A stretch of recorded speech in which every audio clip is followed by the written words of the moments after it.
They told her to use the back entrance. She took the front and walked in as the judge. It was a rainy Monday morning when Danielle Harris arrived at the courthouse.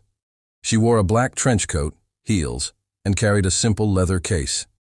As she approached the front steps, a security guard standing at the door stopped her. "This entrance is for attorneys and officials," he said without even looking up. "Deliveries and cleaning staff go around back." Danielle raised an eyebrow. "I'm not here to deliver anything." The guard chuckled. "Look, I don't make the rules. Use the service entrance." Before she could respond, another guard stepped outside, recognized her instantly, and rushed forward. "Judge Harris, I'm so sorry for the delay. Right this way, ma'am." The first guard froze. Danielle gave him a long look, calm, sharp, controlled, and said nothing as she walked through the door he tried to block.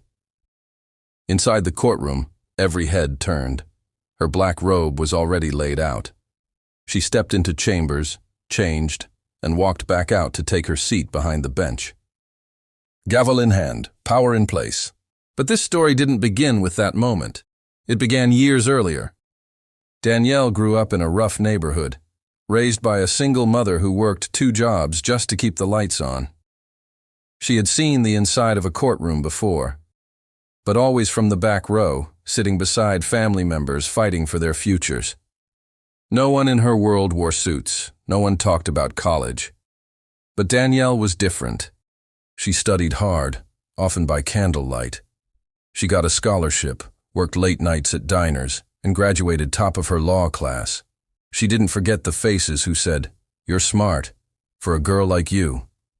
She remembered every snide remark, every closed door, every courtroom she walked into where someone assumed she was the assistant or the defendant. And now here she was, on the other side of the bench. That morning, her courtroom heard a complicated family custody case. The 2 attorneys, both older white men, barely looked at her. One even called her Miss instead of Your Honor.